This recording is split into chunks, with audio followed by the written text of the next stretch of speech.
नमस्कार। चंद्रकांत भी भट्ट अमेरिका से। तू हिंदू बनेगा न मुसलमान बनेगा, इंसान की औलाद से इंसान बनेगा। वो बाबरी मस्जिद, वो शेख रायोट्स 1984, 1991 और वो 2002 सबसे खतरनाक गुजरात दंगे मैंने देखे हैं। मैंने सच में अपने आप इन आंखों से देखे हैं वो नज़ारा। किसी को कुछ पता नहीं था कि पड़ोस में ये मुस्लिम रहता है। किसी को कुछ पता नहीं था कि गुजरात कॉलेज के सामने जो रेस्टोरेंट है कोई मुसलमान की है। एलडी इंजीनियरिंग के पास जो रेस्टोरेंट है मुसलमान की है। हमारे अजीज जो प्रोफेसर जो सरस्वती नगर में रहते थे, उसको किस तरह उसका मकान जला दिया। सरकारी आंकड़ों के अनुसार 2002 के गुजरात दंगे में 790 मुसलमान, 254 हिंदू मारे गए और 223 लोग लापता हो गए और 2500 घायल हुए। पर वास्तविकता में इन आंकड़े से कहीं अधिक ये संख्या रही होगी। कुछ मुझे आज भी याद है कितने सारे गांव में जो हिंदू मुसलमान एक साथ रहते थे कभी दंगा नहीं हुआ था। वहाँ भी दंगा हुआ। क्यों हुआ? कौन थे ये हिंसा भड़काने वाले?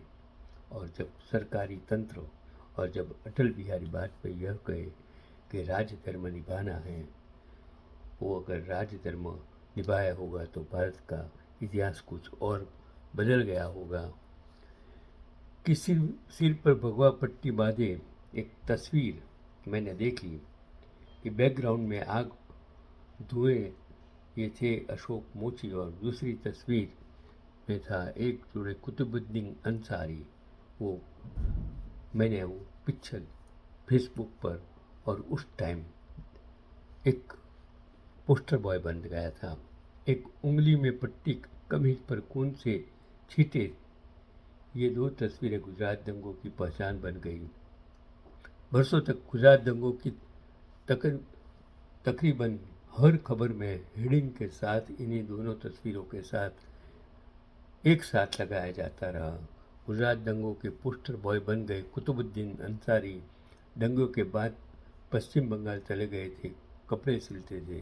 समय बिता पर अपनी जन्मभूमि को भला कौन छोड़ पाता है। कुतुबुद्दीन एक दशक बाद वापस उसी मोहल्ले में लौट कर आते हैं। सब बदल चुका था। वो अशोक मोची जिसके हाथों में हथियार थे, वो अब चप्पलों में चकतियाँ लगा रहा था। किनारे मोहल्ले के कोने में उसकी खबर लेने न तो कोई हिंदू संगठन आया, न सरकार का कोई आदमी।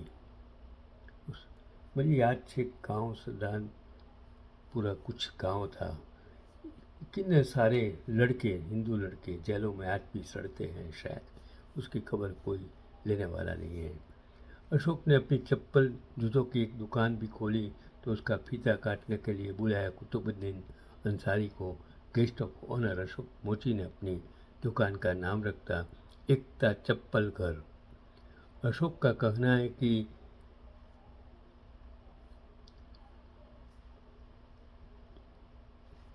दंगों के बाद उनकी छवि इस तस्वीर ने बहुत खराब कर दी है, इसलिए सोचा कि क्यों ना इस दुकान की शुरुआत कुतुबुद्दीन अंसारी से ही कराई जाए।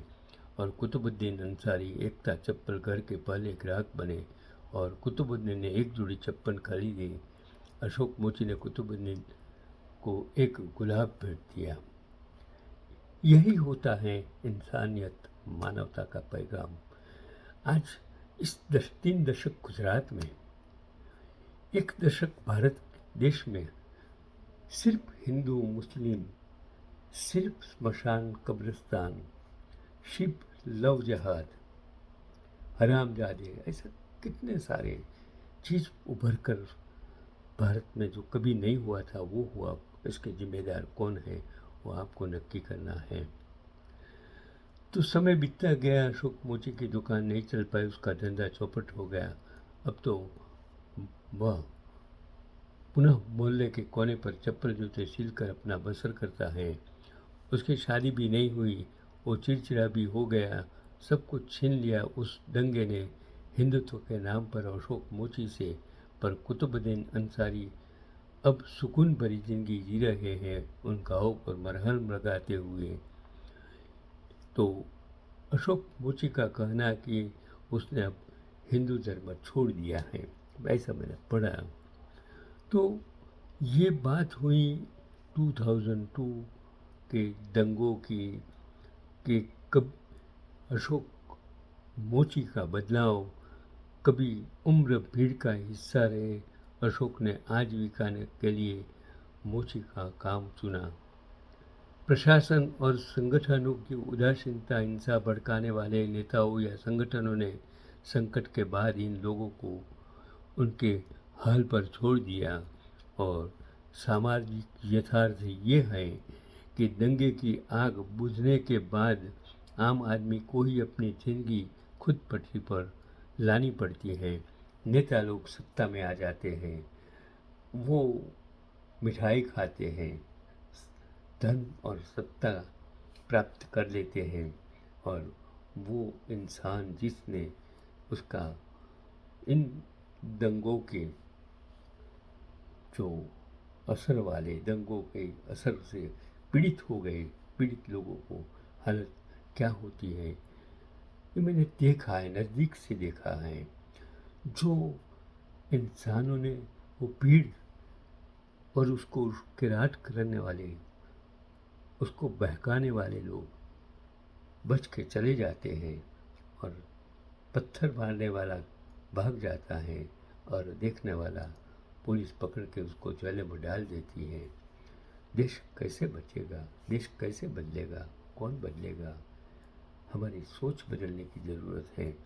इस नेताओं को पदार्थ पाठ जब तक आप नहीं पढ़ाएंगे और जब तक आपकी सोच में हिंदू मुस्लिम कब्रिस्तान शमशान निकालेंगे नहीं, जब तक आप अंधश्रद्धा में से मुक्त नहीं होंगे, जब आप अंधभक्त की भूमिका में से बाहर नहीं निकलेंगे, तब तक देश की प्रगति कभी हो नहीं सकते हैं। क्योंकि आज के ज़माने में महंगाई, बेरोजगारी, शिक्षा और स्वास्थ्य सबसे बड़ी चिंता का विषय है। उसके बजाय अगर हम सिर्फ भाषण देंगे, सिर्फ मन की बात करेंगे, तो देश कभी चल नहीं सकता है। यही आज का पैगाम।